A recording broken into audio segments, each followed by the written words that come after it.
Road to made in Bangladesh শীর্ষক মেলা Bangladesh chamber of industry বিসিআইয়ের উদ্যোগে তেজগাঁয়ে শুরু হয়েছে 2 দিন ব্যাপী এই মেলা। অটোমোবাইল এবং কৃষি যন্ত্রপাতির এই প্রদর্শনীতে অংশ নিয়েছে 38টি প্রতিষ্ঠান।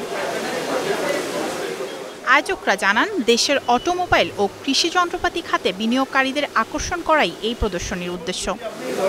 যারা কাস্টমার লোকাল লাইট ইঞ্জিনিয়ারিং প্রোডাক্টের, তারাই জানে না বাংলাদেশে কি প্রোডাকশন হচ্ছে, এবং যারা ম্যানুফ্যাকচারার তারাও জানে না কি কি জিনিস দরকার হচ্ছে।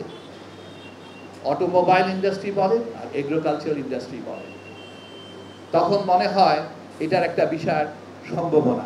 এ সময় শিল্প উপদেষ্টা বলেন, মেড ইন বাংলাদেশ ব্র্যান্ডকে বিশ্বমানে নিয়ে যেতে পারলেই বিনিয়োগকারীদের আস্থা বাড়বে।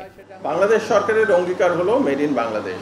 আমরা প্রতিটা ক্ষেত্রে মেড ইন বাংলাদেশ হিসাবে যে পণ্যগুলো আসছে তাকে সামনে নিয়ে আসার চেষ্টা করছি। ইতিমধ্যে বিভিন্ন নীতি সহায়তা, ট্যাক্স সহায়তা এবং অবকাঠামো উন্নয়নের মাধ্যমে সরকার এই খাতকে এগিয়ে নিতে কার্যকর পদক্ষেপ নিয়েছে।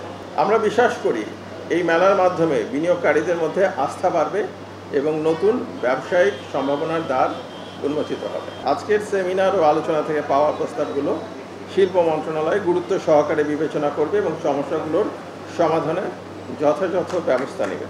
এ সময় অটোমোবাইল ও অ্যাগ্রো মেশিনারিজ খাতের উন্নয়নকে জাতীয় অগ্রাধিকার হিসেবে উল্লেখ করেন শিল্প সচিব। যেখানে উদ্ভাবন বিকশিত হবে, গুণগত মান নিশ্চিত হবে।